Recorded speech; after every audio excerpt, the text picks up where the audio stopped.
surface was looking a bit tired and the varnish had worn away. It's a spring day, I can leave the back door open. I'm just going to do it quickly. I'm not doing it 100%, which would take a sander, but I want to get this done. I've been meaning to do it for ages, it's been a bit cold.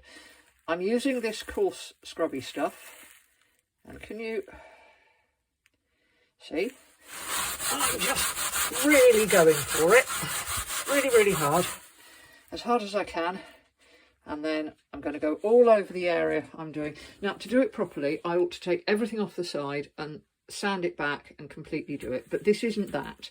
I don't have the time, and to be honest, at the moment, I really can't be asked, but I do need to do it.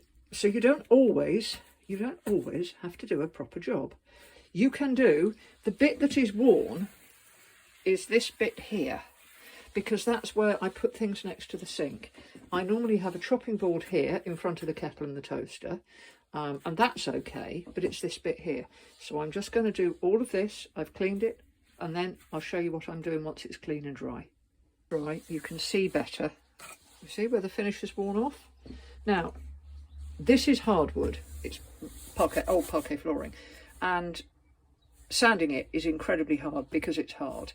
I should really sand it because the water has got into the grain and it's lifted it and made it slightly furry. But like I said, this isn't a proper go, which would involve, you know, a sander and a few hours and a big job.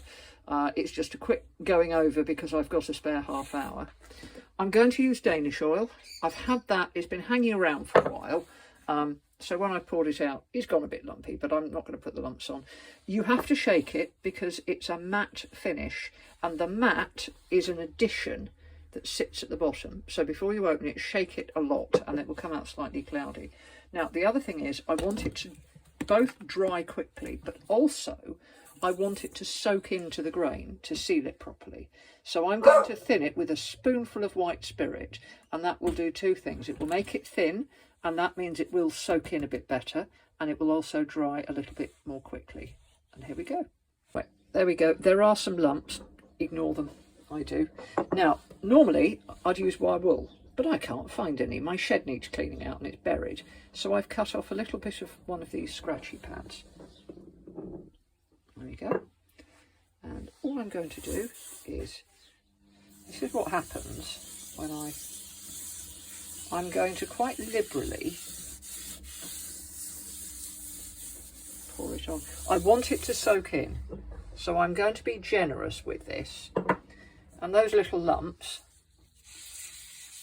I'm just knocking them out like that. There we go. And I'm just going to cover it all. The bits that aren't very worn, you see, this is where I'm just feathering it out. And this will dry matte, so it's not going to show as a shiny bit. But you can see where it will soak in there a little bit more. And I'll put it right in here.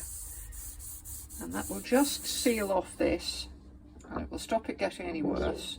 And then in the summer, when it's properly hot and it will dry quicker, I will sand it all off, and I will do it with, you know, proper two coats. I'll do a thin coat, I'll sand it back, I'll level it smooth, because these have lifted very slightly, so this all needs taking back to smooth. But this will just stop the rot. And it's one of those things, remember, sometimes you don't have to do a complete job. It would be lovely if I have the time, the energy and all the rest of it to do that at the moment, but I don't.